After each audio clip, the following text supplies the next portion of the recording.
Vamos a grabar en la nube.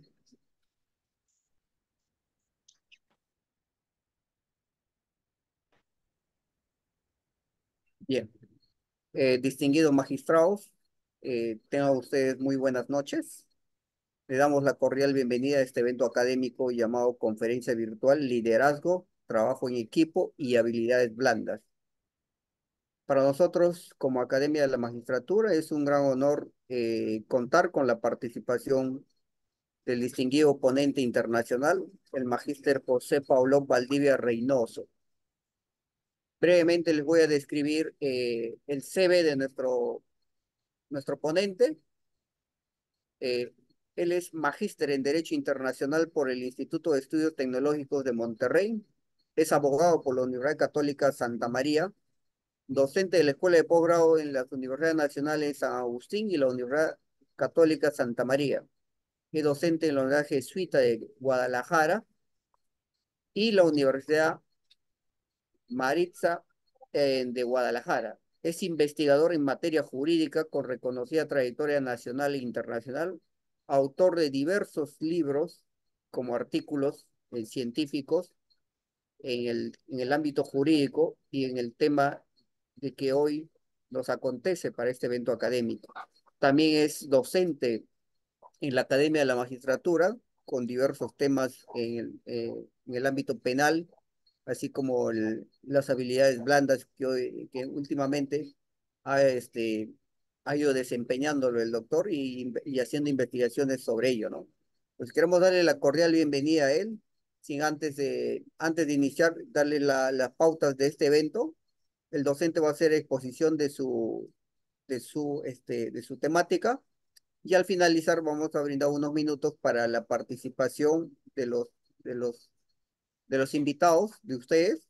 Pueden hacerlo a través del chat con preguntas o pueden levantar la mano para nosotros poder abrirles el micrófono. Bien, doctor José Pablo Valdivia Reynoso, ¿está usted en el escenario o puede iniciar su exposición? Voy a... Excelente, perfecto. Muchas gracias, Baldomero. Muy buenas noches a los señores magistrados que se conecten y a los colegas que seguramente han tenido a bien esperar unos minutillos. Estuvimos tratando de calzar un poquito la diapositiva, un pequeño video introductorio, pero bueno, no se ha podido. Es un poco las falencias de la tecnología, ¿no? Y pues bueno, también tenemos que pues soportarlo, ¿no? Pasa hasta en las mejores familias. Bien, no quiero cansarlos mucho, es una charla, espero que sea muy práctica en cuanto al contenido, y vamos a hablar un poquito acerca de liderazgo, del trabajo colaborativo, el trabajo en equipo, las habilidades blandas en el ámbito jurídico, que son tan necesarias e indispensables. Bien, miren, decía Andrew Carnegie, este empresario, benefactor norteamericano, empresario acerero de comienzos del siglo XX, bueno, que falleció en 1919, que ningún hombre sería un gran líder o es un gran líder si lo hace todo él mismo o se lleva el crédito por hacerlo. Bien, miren, se ha hablado mucho acerca del liderazgo, del trabajo en equipo y las habilidades blandas más recientemente en el ámbito, por ejemplo, de nuestra profesión.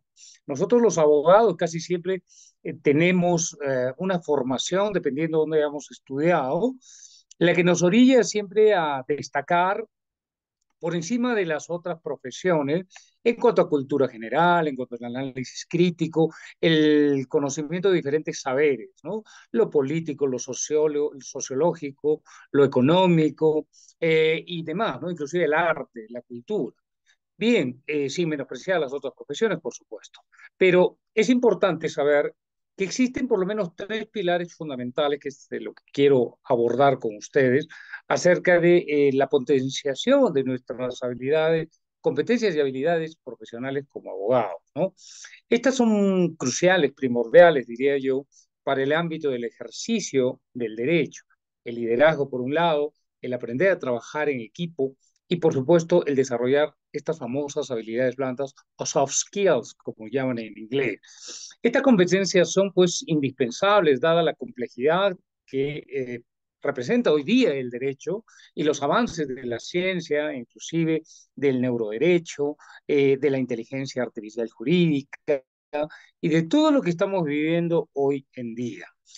Eh, Esto es muy importante, ¿por qué? Porque también repercute en nuestro trabajo, ya sea como magistrados, ya sea como fiscales, ya sea como un juez de paz letrado, de paz no letrado, inclusive de la instancia inicial, y jueces especializados y demás. Para todos aquellos que estamos comprometidos o vinculados con el ámbito del derecho, es muy importante por lo menos tener una conciencia de ¿por qué son necesarias y fundamentales estas habilidades o estas competencias? Básicamente competencias y habilidades. Competencia es todo aquello que nosotros conocemos, sabemos y hemos entendido y las incorporamos a nuestro bagaje de conocimiento o cognitivo, pero también procedimental. No solamente se habla de competencias en cuanto a lo que sabemos, sino también las habilidades y las destrezas, es de qué es lo que hacemos con lo que conocemos. No solamente somos una biblioteca de conocimiento, sino hay que ponerlo en práctica. Y es verdad que el abogado tiene que tener un bagaje de conocimiento jurídico, del expertise jurídico, pero también es importante complementarlo con otras áreas, eh, digamos multidisciplinarias, y sobre todo estas nuevas competencias y habilidades que nos exige el trabajo con la sociedad y de cara también a la impartición de justicia o al ejercicio propio del derecho. Bien, lo primero que vamos a ver es hablar acerca del liderazgo. Si quieres, Baldomero, puedes ayudarme, por favor, a seguir las diapositivas, cambiarlas. Yo he tenido que pasárselas a Baldomero porque no se podía conectar desde mi computadora. He tenido que recurrir al celular también. Bueno, vamos a hablar en esta charla un poquito de la introducción que ya estaba haciendo al respecto de por qué son importantes desarrollar estas habilidades de liderazgo, de trabajo en equipo, e inclusive también de las soft skills o habilidades blandas, ¿no?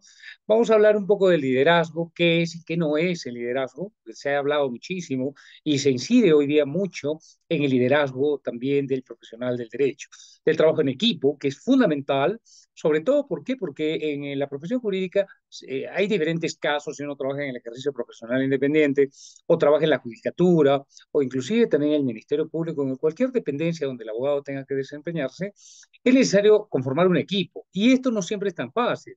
No solamente se comparte el conocimiento, sino también un poco la interacción interpersonal. Y esto a veces, muchas veces lleva a conflictos también, a roces, a disgustos personales y basados muchas veces en la falta de comunicación o en los caracteres o en las personalidades de cada quien. Por eso también es una habilidad blanda, saber trabajar en equipo. Y finalmente hablaremos un poco de estas habilidades blandas profesionales, qué son y qué no son, y concluiremos algo. Siguiente diapositiva, estimado Baldomero, por favor. Bien, ahí he tenido un vídeo que se los mandaré por Baldomero a quienes gusten, una pequeña introducción al liderazgo y al trabajo en equipo, ¿no? Una serie de hormiguitas en un video ¿Lo puedo mudo. compartir ¿Ya? el video? Por favor, si pueden, a ver si lo puedes Ya. compartir, Baldomero. Por favor, ahí está el link Un momento. del vídeo. A ver, porque es importante también que haya algo de visual, que no sea solo auditivo. Aprendemos más por lo que vemos que por lo que escuchamos. Solo un 2% nos queda como bagaje del conocimiento adquirido cuando escuchamos. A ver, ojalá que pueda ponerlo y comentar un poquito, bueno, por lo menos a Tintra, cuál es el objetivo de este pequeño corto.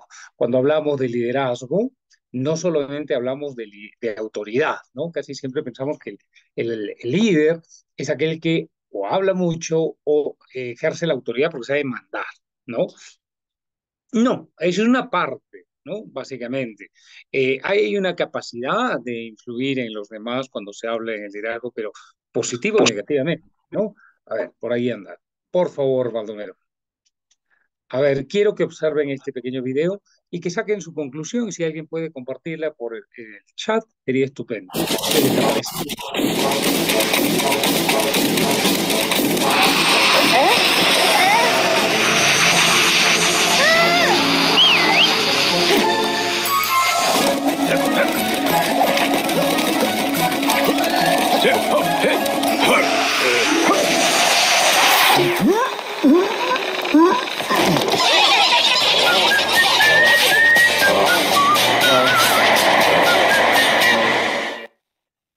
Ok, perfecto. Bueno, este pequeño corto, como hay muchos que se suelen utilizar también como manera de inducción cuando se habla de liderazgo, del trabajo en equipo, si ustedes se han dado cuenta de estas hormiguitas que son muy trabajadoras, pues Si bueno, su se actitud camino está, su pronto se corazón no está bien. enfrentan a un Está peligro, planificando. pero no, un oso hormiguero que se quería comer a la última. Y entonces esta se da cuenta y el líder es, que es el que observa esta circunstancia y las llama a todas las demás.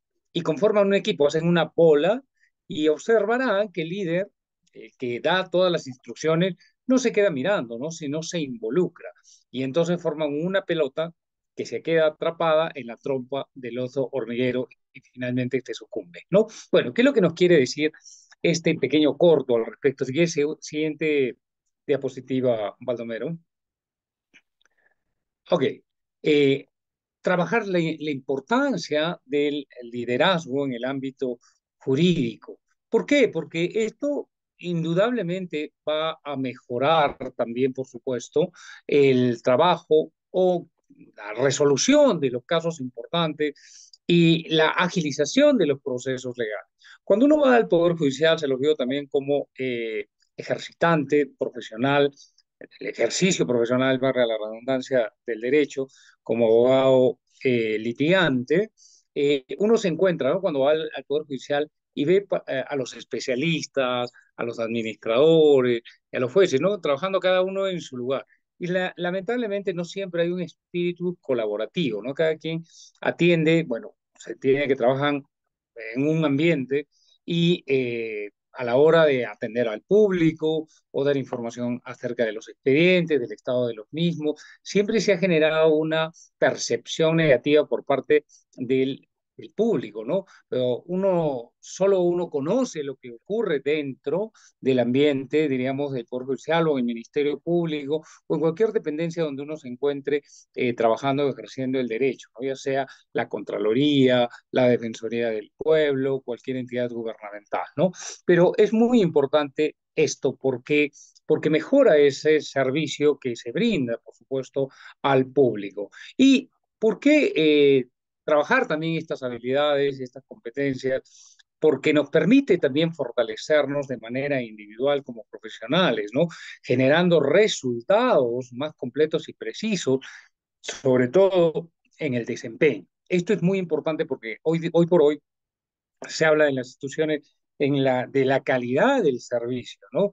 Y esto tiene mucho que ver también con el acceso a la justicia por parte de los ciudadanos, ¿no? En el debido proceso y en cada una de las dependencias también que brindan este servicio. Siguiente diapositiva, por favor, eh, Baldomero. Bien, cuando hablamos de liderazgo les decía que es no solamente ocupar una posición de autoridad o de mando, ¿no? Y no necesariamente es aquel que dice qué es lo que hay que hacer.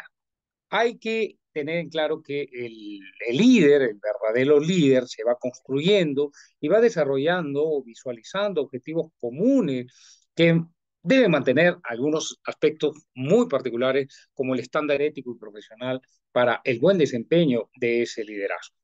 Un buen líder jurídico pues tiene que inspirar confianza, tiene que fomentar el desarrollo personal con quienes trabaja y promover la cultura de la integridad. Lamentablemente nosotros en el Perú vivimos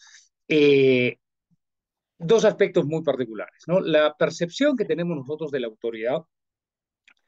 No sé si alguno de ustedes ha oído hablar de Jorge Yamamoto, es un sociólogo de la Pontificia Universidad Católica del Perú, que tiene algunas charlas, unas conferencias, unos libros que ha abordado acerca de la sociología cultural o de la cultura del peruano, ¿no? ¿Cómo somos nosotros los peruanos cuando nos relacionamos con los demás o cuando percibimos también el tema de la autoridad?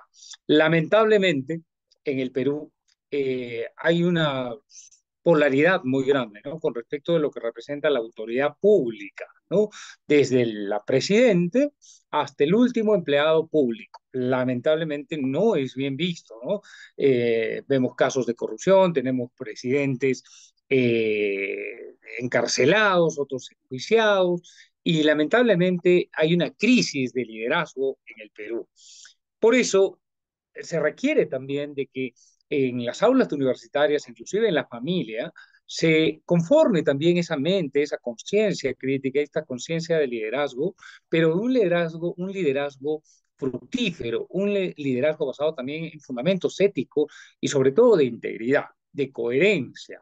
¿Para qué? Para que no, diríamos, hagamos o seamos piedras de tropiezo para los demás. ¿Por qué? Porque nos van a ver. Lamentablemente, una de las, o para bien o para mal, una de las características del profesional del derecho es estar siempre en el ojo público, ¿no? Los grandes puestos a nivel político, a nivel gubernamental, estatal o inclusive en el ámbito privado, son asumidos muchas veces por profesionales del derecho. Y esto también creo que conviene hacer un mea culpa por parte de nosotros mismos, que no hemos sido lo suficientemente coherentes a la hora de, digamos, de ejercer nuestra profesión y de brindar un servicio. Yo no sé si convendría hacer una encuesta, ¿no?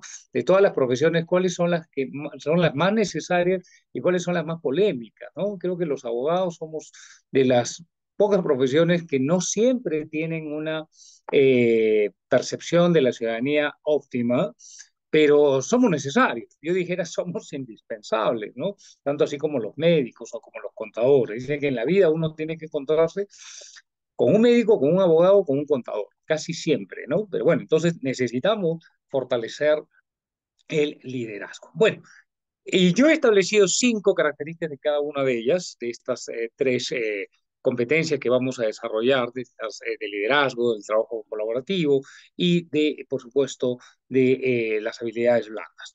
En principio, ¿qué es el liderazgo? Bueno, diríamos que el líder es aquel que se compromete con objetivos claros, comunes y hace participar a los demás y hace llegar a la meta, ¿sí? A un objetivo primordial, inspirando, ¿no? Es decir, creando en los colaboradores o a su alrededor a la gente para un objetivo primordial de un valor formidable, determinante, ¿no? Que sea adecuado para la sociedad, para la humanidad, inclusive. Y tenemos también en la historia muchísimos perfiles de grandes líderes jurídicos que también lo han hecho. ¿Qué características debe tener un líder? Un líder, digamos, abogado, en este caso, ya sea juez, magistrado, que sea un especialista, que sea juez de paz letrado, de paz no letrado, lo que fuera, que estés involucrado en el ámbito del derecho. Principio, una visión estratégica. Una visión estratégica que nos permita tener claridad con respecto a hacia dónde queremos ir, hacia dónde queremos llegar y hacia dónde queremos llevar a la gente que nos sigue o con la que trabajamos. Esto es importante saberlo comunicar también efectivamente. Por ello, cuando hablamos de visión estratégica, es que el líder sabe a dónde quiere ir. No puede haber un líder que no conozca hacia dónde va. Lo que pasa, por ejemplo, recordando el País de las Maravillas, ¿no? Cuando esta Alicia le preguntaba a la liebre, ¿no? O bueno, la liebre más bien le preguntaba y le decía, ¿dónde quieres ir? Y ella decía, no, no sé. Y Alicia le respondía, ¿no? ¿Cuál sería el mejor camino? Y el conejo le decía, bueno, pues si no sabes a dónde quieres ir, cualquier camino es bueno para ti. Bueno, eso no funciona en el liderazgo. El liderazgo, el líder también tiene que saber a dónde va y plantearse objetivos claros. Una segunda característica es la toma de decisiones. Miren, casi siempre en la vida se nos presentan opciones. Siempre hay que tomar decisiones, salir de la zona de confort, para bien o para mal. Eso tiene que ver mucho con el riesgo y también con el arrojo del líder. ¿Por qué? Porque no se puede conseguir un líder que no tome decisiones adecuadas, informadas, justas, inclusive a veces bajo presión.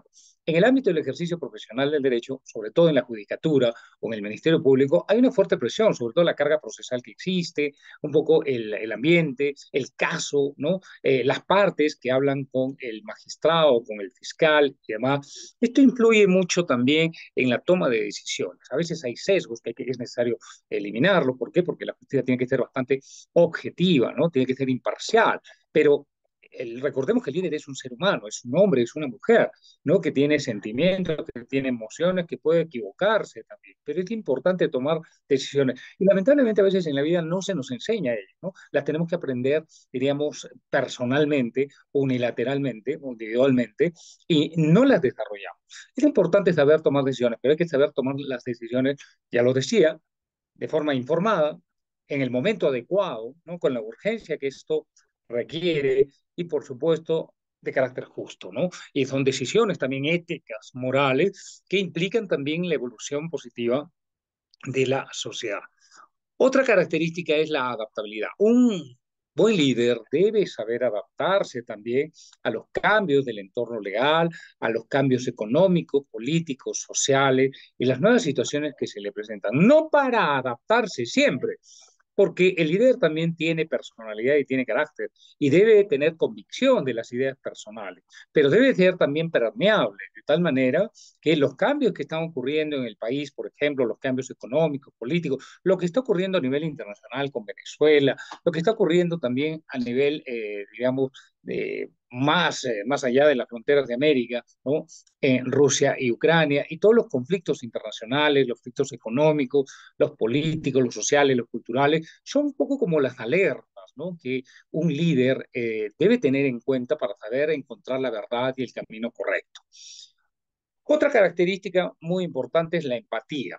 La empatía es una cualidad muy particular que hoy día se le pide al líder o a cualquier persona, ¿no? Saberse poner también en los zapatos de los demás. Muchas veces en la gestión de conflictos se habla precisamente de la empatía al momento de ponernos en los zapatos de los demás y sentir las emociones que esta persona siente o los sentimientos que lo están embargando en este momento. Muchos de nosotros también, o a veces sufrimos, o a veces gozamos, nos reímos, lloramos y demás. Y los conflictos legales, los conflictos jurídicos tienen una carga emotiva, psicológica, económica, social, de compromiso. Obviamente, el líder tiene que saber distinguir entre lo que es público y lo que es privado, lo que corresponde al objetivo, ¿sí? O a lo subjetivo. No puede parcializarse, pero es importante también ponerse en los zapatos, por ejemplo, de una madre que está reclamando la pensión para sus hijos, ¿no?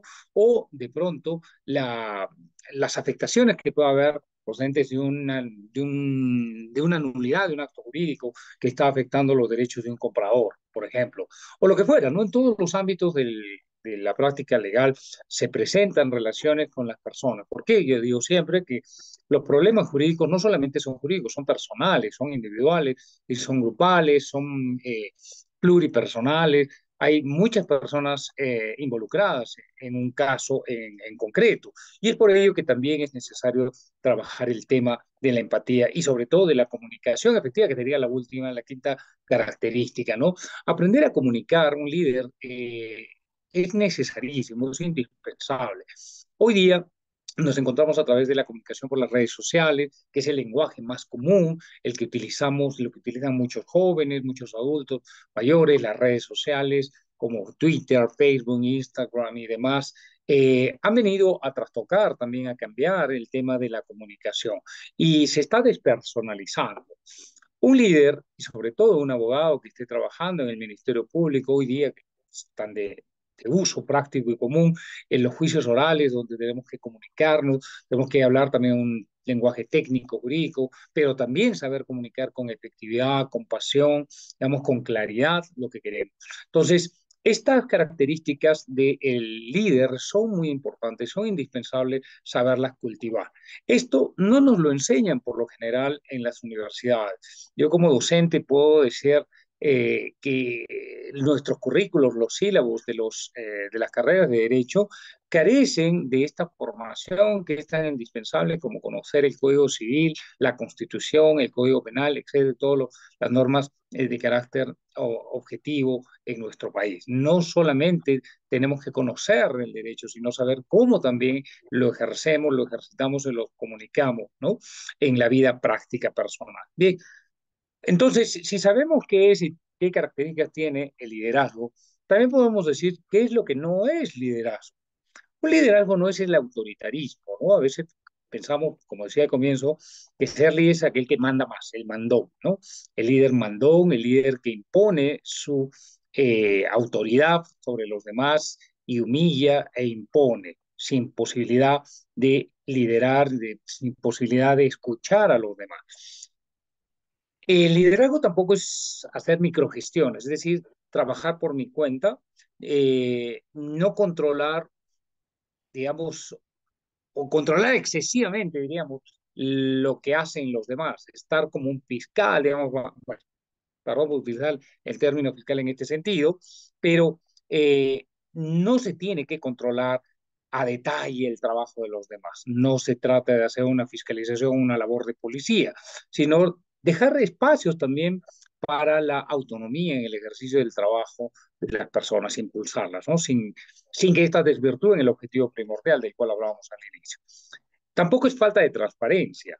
No quiere decir que el líder tenga que compartir todo, pero sí es importante no ocultar información importante y tampoco ser deshonestos en el equipo. No, no decirle, porque esto pasa mucho en nuestros países de América Latina, casi siempre pensamos que nuestro peor enemigo es nuestro propio conciudadano, ¿no? Nuestro coetáneo. Es decir, el peor enemigo del peruano es el peruano, el peor enemigo del mexicano es el mexicano. Y así hemos construido estos prejuicios que muchas veces pueden parecer ciertos, ¿no? Pero esto nos obligan a trabajar de manera individual, de manera individualista. Por eso es necesario hablar del trabajo colaborativo. Y por supuesto, el líder no es un ente egoísta. En la vida profesional no se trata de revelar todos los secretos, sino se trata de compartir los éxitos. Y esto es muy importante. ¿Por qué? Porque no se trata de priorizar intereses personales, como lo vemos, por ejemplo, muchas veces en los personajes políticos, ¿no? Que trabajan sobre intereses personales, olvidándose de los intereses de la ciudadanía. Y, por supuesto, el líder tiene que trabajar, diríamos, de la mano y colaborativamente y compartiendo con el equipo o la organización a la que pertenece. Bueno, esto va a depender mucho también del tipo de organización, el tipo de gente con la que trabajamos. ¿Por qué? Porque no todos somos iguales y siempre pasa que en un grupo humano van a haber personas con caracteres que no nos van a gustar en el absoluto, ¿no? Y que vamos a chocar. Eso es muy común, es parte de la naturaleza humana, ¿no? Pero el líder tiene que saber también salvaguardar, digamos, sobrellevar este tipo de circunstancias. Bien, entonces, básicamente eso sería el liderazgo. Vamos a hablar un poquito ahora del trabajo colaborativo, el trabajo en equipo. Baldomero, por favor, la siguiente diapositiva. Ok, muy bien. Cuando hablamos de la importancia que tiene el trabajo en equipo o el trabajo colaborativo, podemos afirmar que el derecho rara vez se ejerce de manera aislada. Esta es una de las profesiones que tiene más implicancias con, y de relaciones con otras carreras y con otras personas. En los procesos judiciales echamos mano de contadores, echamos mano de arquitectos, de peritos grafotécnicos, dactiloscópicos, de profesionales de muchas disciplinas, servidores sociales y demás. Y es muy importante hoy día, por ejemplo, en familia, ¿no? Se habla mucho con los psicólogos, con los asistentes sociales, ¿no? Inclusive también en materia penal, por ejemplo, cuando hay violaciones, se recurre a la ayuda, a la colaboración y la participación de otros profesionales especializados. Pero un líder, y sobre todo aquel que trabaja en el ámbito del derecho, tiene que pensar que es necesario, es indispensable y una codependencia entre nuestras profesiones y las demás, ¿no? Los casos complejos requieren pues una colaboración de múltiples profesionales en diversas especialidades. Uno no puede pretender saberlo todo, conocerlo todo. ¿Por qué? Porque si hacemos esto, estamos cometiendo un craso error. Nosotros no somos expertos en todo, no somos todólogos. Y el abogado, el fiscal, el juez no puede pretender que sea así. Tiene que recurrir también al conocimiento, a la consulta, digamos, al consejo de diferentes profesionales. Esto les va a permitir al líder tener una visión holística, digamos, y multidisciplinaria de los problemas legales y proponer soluciones innovadoras y efectivas. Yo no sé si ustedes han oído hablar acerca del pensamiento divergente. Hace unas semanas estuve dando un taller de Design Thinking, que es el diseño de pensamiento, una herramienta para solucionar problemas de todo tipo, inclusive hasta los legales, ¿no? Y hablábamos un poquito de que nuestras sociedades occidentales eh, tienen muy desarrollado digamos, el hemisferio derecho del cerebro para muchas otras áreas, muchas cosas y soluciones diversas, ¿no? Hoy día se habla de la mente creativa, de la mente innovadora y la solución de los problemas de carácter de todo tipo, ¿no? Pero de manera creativa. Esto se llama divergencia. La divergencia en el cerebro funciona busca diferentes soluciones a un mismo problema. Cuando hablamos del pensamiento convergente, decimos, hay una solución para un problema. No, hoy día la sociedad y la evolución en pleno siglo XXI, hoy día se requiere desarrollar esa habilidad, digamos, de pensamiento divergente. Muchas soluciones, múltiples soluciones para un mismo problema. Y esto solo se consigue con la ayuda y la colaboración de los demás. Entonces, igual, hay 5 características que definen el trabajo colaborativo. Trabajo colaborativo es trabajar en equipo y asignar a cada quien roles que debe cumplirlo, ¿sí? A cabalidad para que el éxito o el fracaso también pueda ser compartido por todos, ¿no? Bueno, ¿qué es lo que se requiere cuando hablamos de trabajo en equipo? No es solamente trabajo grupal, o a veces nos dicen, ya, reúnanse, pues, lo menciono porque en el ámbito académico casi siempre confundimos, ¿no? El trabajo en equipo con el trabajo colaborativo. Cuando hablamos de trabajo en equipo, cada quien hace lo suyo y lo aporta al final y ya está. No se trata de eso. Ahora hablaremos un poquito de qué es lo que no es el trabajo colaborativo. Casi siempre, cuando hay trabajo colaborativo, trabajo en equipo, que hay un sentido, digamos, de colaboración general o, digamos, grupal, cada quien sabe que lo que va a aportar es sumamente valioso. Por eso es importante que la primera característica del trabajo en equipo sea la claridad de los roles y las responsabilidades que cada quien tiene. El líder sabe dejar responsabilidades. Las personas nos podemos equivocar. Claro, es parte también del aprendizaje de toda la vida. Uno nunca va a acertar siempre. El error también es parte del aprendizaje.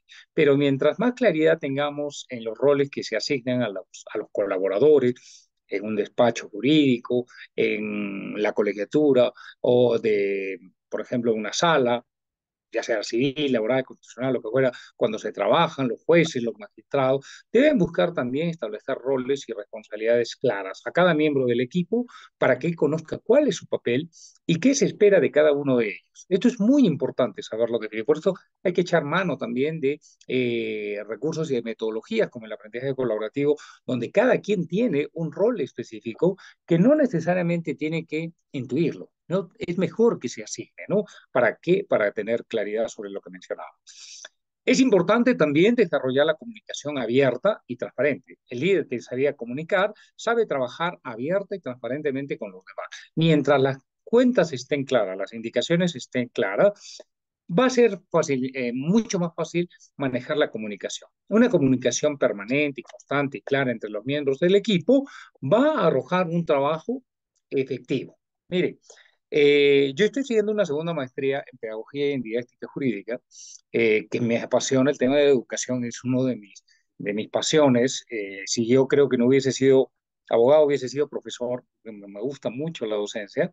Y esta maestría la estamos siguiendo en forma semipresencial. Y la mayor parte de las clases son, diríamos, virtuales. Y cuando se dejan los trabajos colaborativos, realmente es un caos, ¿no?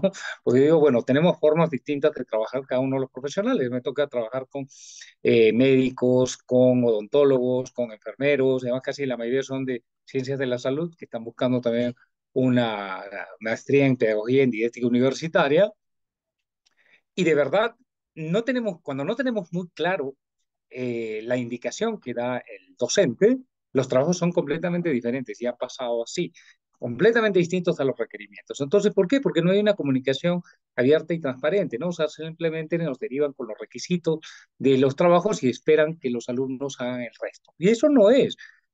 Debe haber también otro punto importante, confianza y respeto mutuo. Una de las características primordiales del aprendizaje colaborativo, del trabajo en equipo, es saber también respetar y confiar. El ejercicio de la democracia, de la tolerancia que tanto reclamamos en nuestras sociedades, no lo perciben porque nos cuesta mucho confiar en las personas y sobre todo ejercer el respeto, ¿no? Pero vuelvo a lo mismo, el tema de la autoridad es tan primordial en nuestro país que ustedes se darán cuenta cuando uno prende la televisión, lo primero que vemos de los políticos es robo, es corrupción, es indiferencia, viven de espaldas a la realidad. Hay un ministro recientemente hizo una declaración de que en el Perú nadie pasaba hambre, ¿no? Y empezaron a sacar todas las estadísticas de que existe en el Perú una gran crisis alimentaria, hay cerca del 17% de la población que no tiene que comer o come a las justas y demás. Entonces, cuando vemos eso, vamos, pues bueno, ¿qué, qué confianza nos inspiran las autoridades? ¿Y qué respeto digamos, podemos tener o nos pueden tener a nosotros personas que van a ejercer el poder legislativo, digamos, y se olvidan y están de cara o viven de cara a la realidad que nos circunda, a la que vivimos en el Perú. Bueno, en el trabajo colaborativo tiene que haber ello, ¿no? Tiene que generarse la confianza entre los miembros, donde todos se sientan valorados, respetados y que sientan ese sentido de pertenencia. Yo nunca he hecho una encuesta a ver si es que en los ambientes, por ejemplo, del Ministerio Público, de la Corte, de las diferentes sedes de la Corte Superior de Justicia, de la Contraloría, de la Defensoría del Pueblo, ¿cómo es el ambiente laboral? Yo no sé si alguno de ustedes puede decir cómo es grato el ambiente laboral que se vive en el Poder Judicial, en la magistratura, en el Ministerio Público. ¿Sí? En el Tribunal Constitucional, yo no lo sé. Yo me atrevo a decir que nos hace falta mucho desarrollar ese tema de confianza y respeto mutuo derivado del trabajo en equipo. Y por supuesto también está el objetivo común, ¿no? Si el líder sabe a dónde llegar o a dónde quiere ir y cómo va a hacerlo, lo va a hacer necesariamente con la ayuda de los demás. Los objetivos deben ser comunes, en este caso, el de la judicatura, ¿sí? Brindar la justicia adecuada, pronta y célere, pero también, digamos, amparada en la Constitución, las leyes. Sí, yo no concibo que hubiera un especialista o un juez que no quiera garantizar los derechos constitucionales, que sean garantes de la Constitución y de las leyes. Bueno, habrá alguno, ¿no?, que se haya corrompido, pero se entiende que ese es el objetivo primordial de la judicatura también, ¿no? Pero bueno, por eso es importante alinear a todo el equipo con los objetivos del proyecto o del caso en concreto a resolverse. Los estudios jurídicos corporativos, ¿no?, donde trabajan dos, tres, cuatro, cinco abogados, funcionan con éxito. ¿Por qué? Porque hay precisamente esa empatía, esa sinergia y, por supuesto, ese objetivo común que los hace trabajar de esta manera. Pero, ¿qué no es el trabajo en equipo? No es un trabajo individualista, donde cada quien hace su labor y yo no me comprometo a más nada. Porque a veces nos pasa así, en nuestra cultura es así. Si no me van a pagar más, ¿para qué me esfuerzo más? Si no me van a pagar estas horas extras, ¿para qué me quedo? Yo tengo amigos especialistas de la corte aquí en Arequipa y de verdad, obviamente no voy a dar nombre, pero casi siempre no salen malhumorados, estresados, ¿no? Muchos de ellos dicen, no, les gustaría trabajar en otra cosa, pero bueno, no pueden trabajar en otra cosa porque están trabajando allí, ¿no? Y de ahí viven y de ahí comen. Entonces, no me pareciera como que ellos eh, trabajan colaborativamente, ¿no? Cada quien hace lo suyo, ¿sí? Bueno, eso no es el trabajo colaborativo. No debe generarse una competencia interna en los miembros del equipo. No se trata de que el que sabe más o el que puede más dentro del equipo, sino también es necesario no fomentar esas rivalidades dentro del equipo que perjudiquen el trabajo en equipo. A veces suele haber ello. Otro elemento que no es parte del trabajo colaborativo es la desorganización. No se puede trabajar de manera desorganizada si no hay una estructura clara, si no hay roles definidos y no hay una estrategia en común que sigan todo el equipo. Y sobre todo el tema de la comunicación unidireccional. No puede haber ese tipo de comunicación en un trabajo colaborativo. No es una sola persona la que habla y la que toma las decisiones y que los demás simplemente escuchen, sino más bien que participen activamente y que expresen su sentir y que expresen también sus opiniones, sus cualidades con respecto a ello. Esto es muy importante. Y vuelvo a repetir, esto no nos lo enseñan en las universidades, no siempre nos lo enseñan en las maestrías o en los doctorados. Lamentablemente, una carrera tan hermosa como la nuestra, como la del derecho, tiene, bueno, otras realidades en otras universidades, en otras realidades como las europeas, americanas, o también dependiendo de la cultura, sí se incide mucho en este desarrollo de habilidades cooperativas, corporativas, inclusive también de gestión de clientes, que se le llama hoy día así, el servicio al cliente jurídico. Es decir, también se brinda un servicio por el que se cobra, no en el ámbito público, pero si lo vemos desde el punto de vista comercial, el contribuyente paga un impuesto y con ese impuesto funcionan las instituciones públicas que deberían brindarle un servicio adecuado al ciudadano. Pues si queremos verlo desde el lado de lo privado, si viene un cliente a mí, yo lo tengo que atender como un cliente y debo hacerlo sentir y tratarlo como un cliente satisfecho, ¿no? Pero bueno, Eso es parte del reto. Y por supuesto, en un equipo legal donde se trabaje, digamos, colaborativamente, tanto los abogados corporativos como fiscales y quienes cumplen la labor del ejercicio del derecho, la comunicación regular, efectiva, las reuniones de actualización, de estudio, inclusive los grupos de estudio son tan importantes y son cruciales para mantener el proceso, un caso, de manera fluida y eficiente.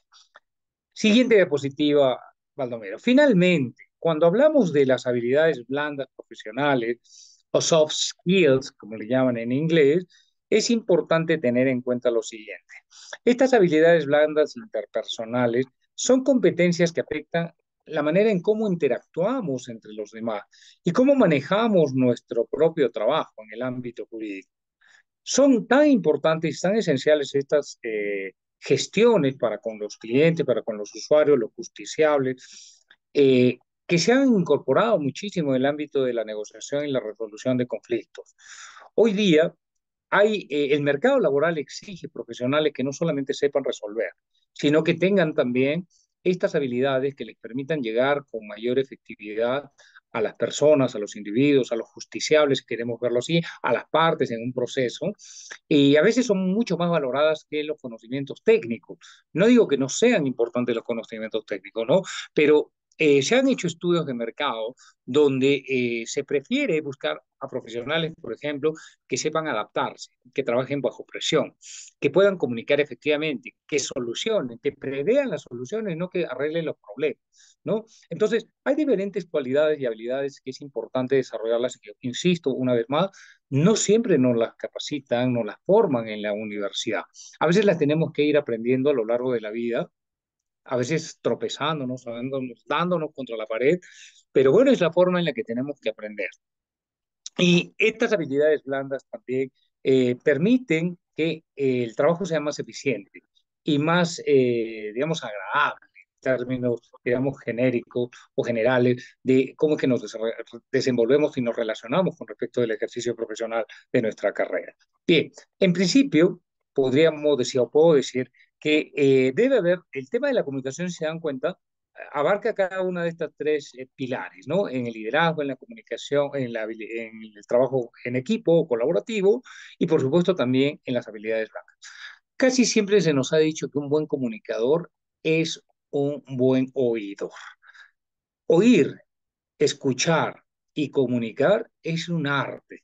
Miren, dicen que de todo lo que comunicamos, las personas por lo general, los comunicamos, los expertos en comunicación, dicen que al final solo queda un 2% de esta conferencia que yo estoy dando, esta charla, que dura aproximadamente 45 a una hora, más, esperamos que no sea una hora, solo nos vamos a llevar 2%.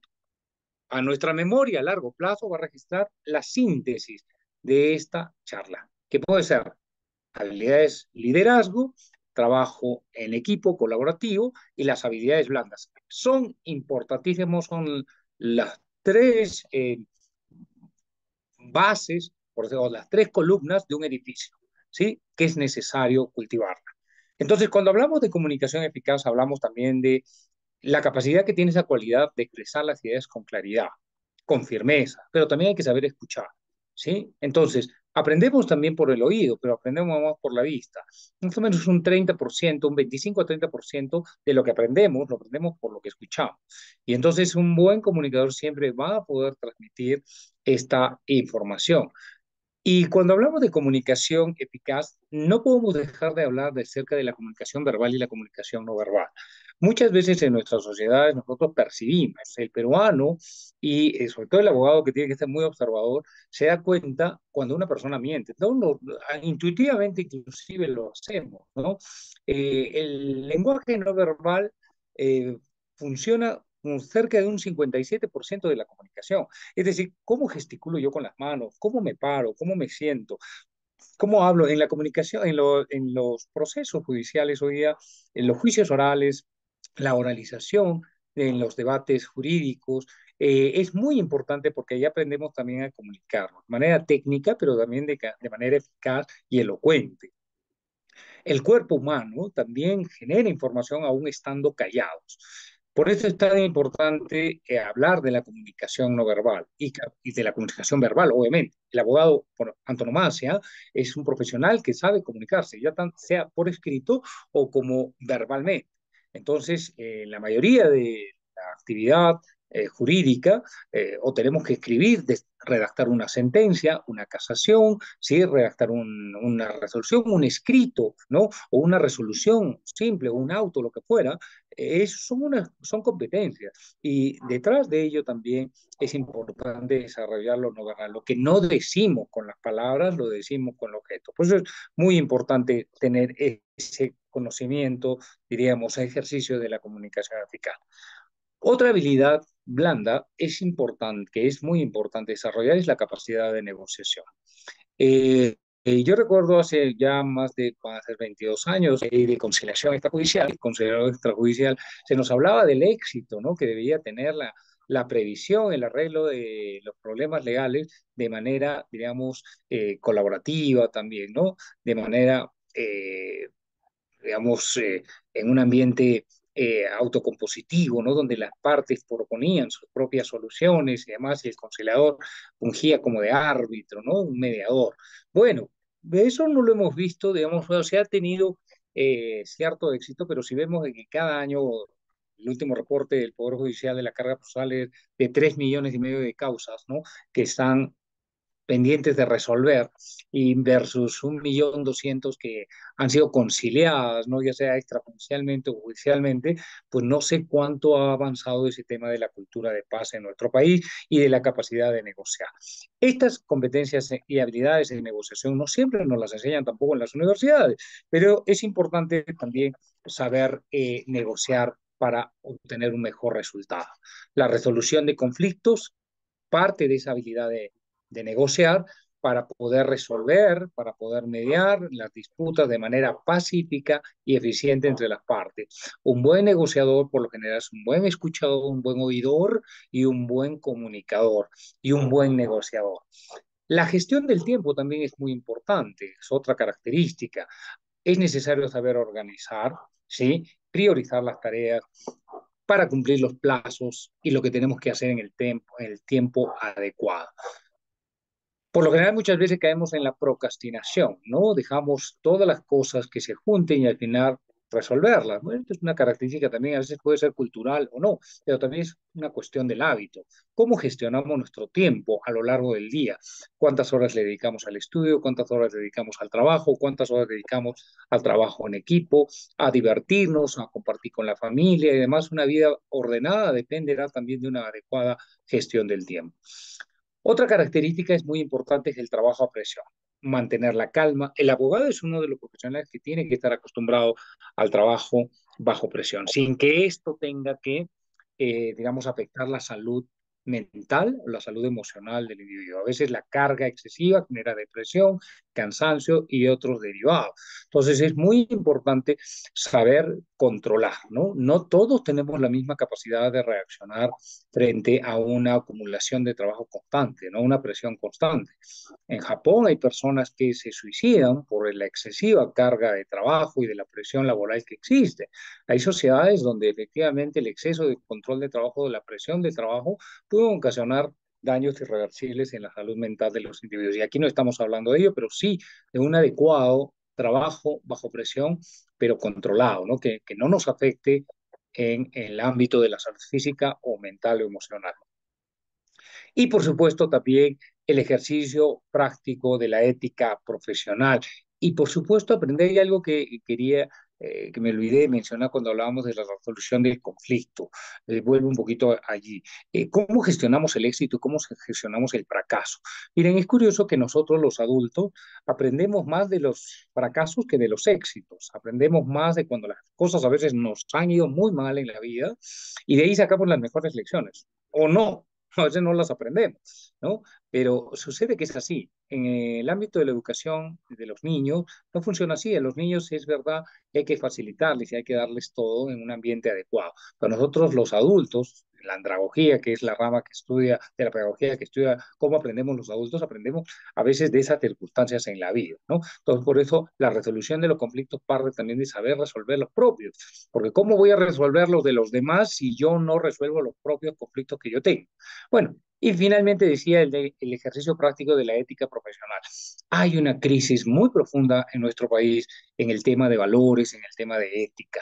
Y yo no les voy a enumerar todo lo que podemos ver en la televisión, cómo ha salpicado la corrupción en el ámbito político, en el ámbito jurídico, en el Poder Judicial, en el Ministerio Público. Son cosas que tenemos que estar conscientes de. Y yo confío que en algún momento también la formación que recibimos en la familia, la formación que recibimos permanentemente en el ejercicio profesional, en nuestros colegios profesionales, en la función jurisdiccional, la del Ministerio Público, como magistrado o como fiscal o lo que fuera, es importantísimo desarrollar esa convicción ética. De allí parte también un poco el éxito moral de una sociedad. Y de lo que estamos viviendo es precisamente todo lo contrario. Debido precisamente a que no hemos desarrollado esa conciencia moral, ética, que nos hable de la integridad, de la rectitud y de la lealtad. Por ejemplo, en muchos casos, ¿no? Como por ejemplo, casos de familia, casos de divorcio o inclusive de corrupción de funcionarios, lo podemos ver palpablemente, ¿no? Como esa carencia donde muchas veces los abogados también participamos, nos hacemos o cómplices o también detractores de estas circunstancias tan adversas y que hunden a nuestro país en la calamidad y en la desgracia moral como lo estamos viviendo ahora. Bien, como conclusión, si quiere una siguiente diapositiva, por favor, Baldomero. Ok, como conclusión podríamos decir que para ser un abogado exitoso en el mundo actual, en la realidad actual, no bastará con tener los conocimientos técnicos sólidos del derecho. Esto es muy importante, pero ¿cuál sería la diferencia entre la inteligencia artificial o un robot, ¿no? Que sabe, que conoce y que responde todo lo que le preguntamos, y un individuo? El individuo es un ser humano, el abogado es un ser humano, el fiscal, el juez, ahí está el asistente del fiscal, el especialista y todo el personal, el auxiliar judicial, somos seres humanos y entonces tenemos una obligación humanista, porque el derecho también lo es una rama del estudio del humanismo y que nos hace personas finalmente. Es vital desarrollar también habilidades de liderazgo, saber trabajar en equipo y fortalecer las habilidades blandas. Estas competencias no solamente son parte indispensable de la práctica profesional, sino que también deben contribuir a un entorno de trabajo armonioso, productivo, eficiente, eficaz, pertinente. Debemos seguir invirtiendo, pues, a ver, como lo hace la Academia de la Magistratura, que también yo siempre lo he compartido, ¿no? Que no solamente necesitamos saber del Código Penal, del Código Civil y lo que dice el Tribunal Constitucional, sino también estos temas que son inherentes a la formación del abogado, ¿no? Para mejorar un poco la práctica en el ámbito jurídico. Finalmente, Baldomero, la última diapositiva, por favor. Y con eso nos vamos a despedir. Bueno, miren, Henry Ford, seguramente ustedes han oído hablar que este emprendedor, empresario estadounidense, fundador de Ford Motor Company, que fue el primer desarrollador de la primera cadena de montaje en masa de vehículos, decía, juntarse es un comienzo, seguir juntos es un progreso, trabajar juntos es un éxito.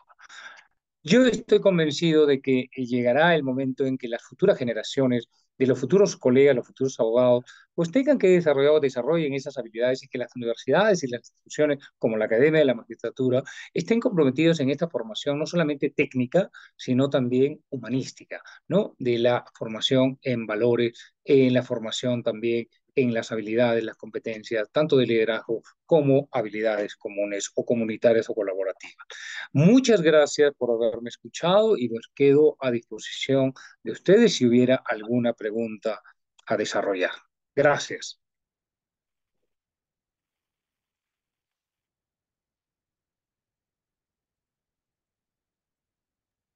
Muy bien, doctor, muchísimas gracias por la brillante exposición. Eh, Vamos a dar el espacio para para que los discentes, los participantes en esta sala, puedan levantar la manito para poderles habilitar el micrófono, por favor, y puedan hacer las preguntas directamente al ponente o en la sala, ¿no? Por favor, a ver quién se anima. Estamos pendientes de ello. Doctor Richard Aquino, a ver, lo vamos a permitir que hable. Doctor Richard, adelante. Doctor José, buenas noches. ¿Qué tal, doctor Aquino? ¿Cómo está usted? Aquí, con el frío de Arequipa, pero a gusto.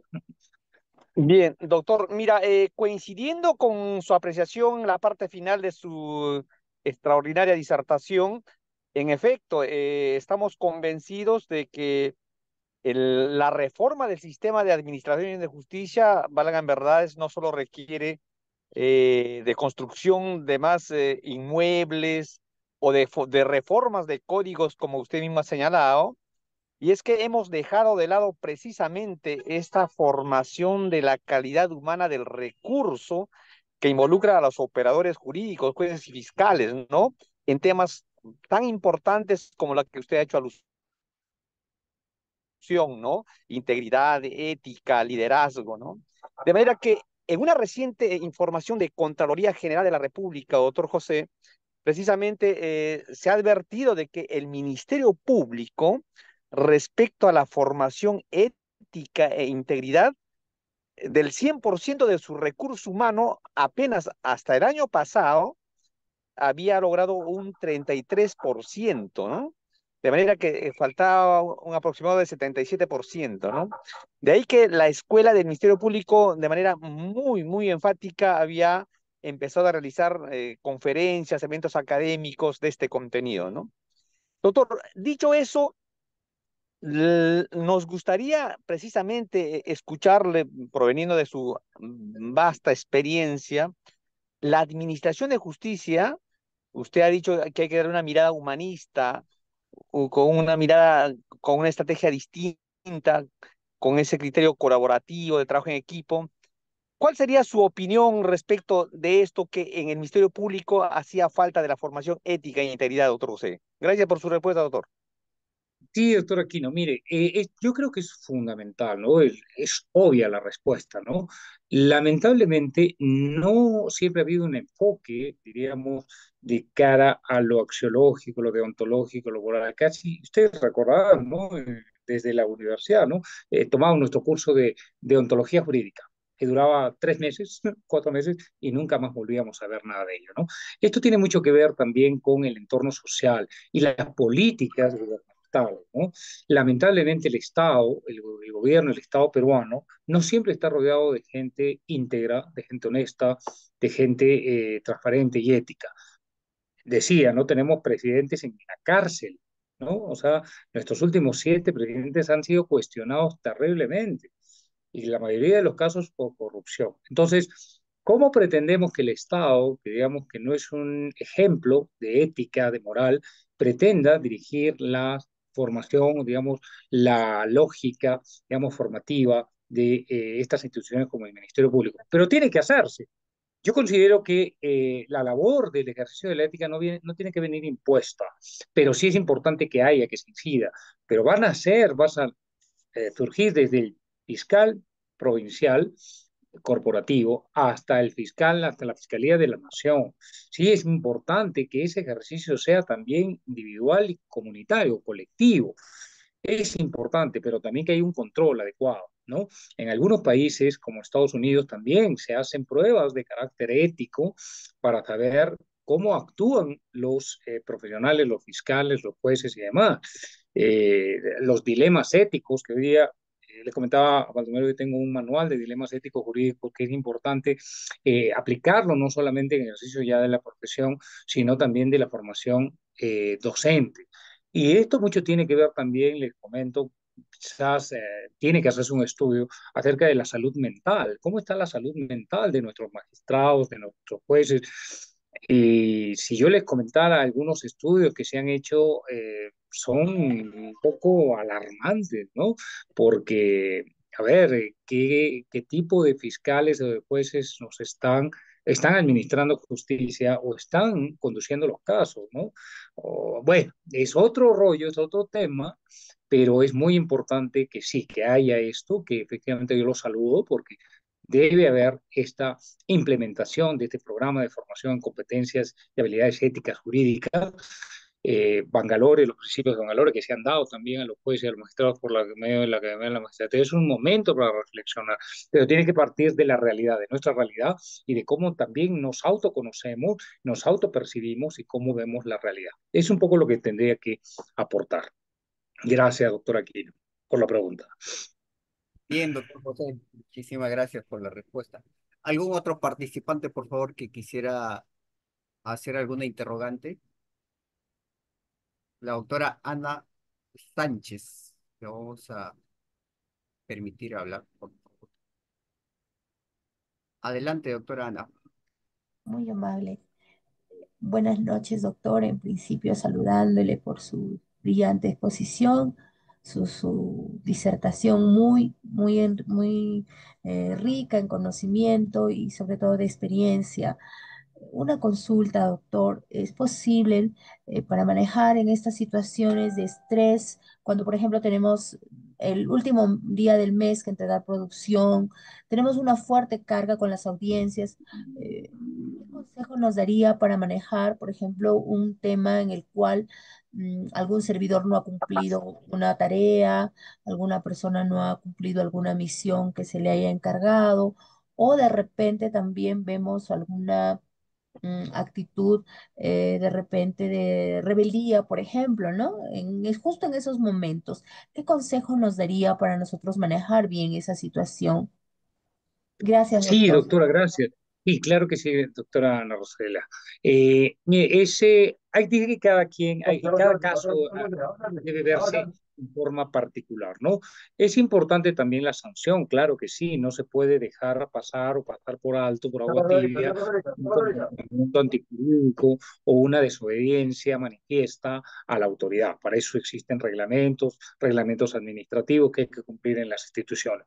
Pero yo dijera que muchos de estos casos que se dan en el ámbito de la administración de la justicia es porque no siempre se crea un ambiente laboral grato, ¿no? Entonces, yo siempre abogo por la conversación, el trato, por conversar, ¿no? Con el individuo, con la persona en cuestión, ¿no? Porque hay muchos factores, a veces la familia, a veces el problema de la salud, hay tantas otras circunstancias. Por eso cada problema, cada situación debe verse de manera individual conversando, ¿no? También un poco de parte de esta característica del líder es eso, ¿no? Que sepa conversar, que sepa escuchar, que sepa abordar el problema, ¿no? Y a veces, y no solamente imponer la sanción, ¿no? Yo considero que debe haber también un adecuado clima de confianza para poder externar, pero también la suficiente firmeza para sancionar.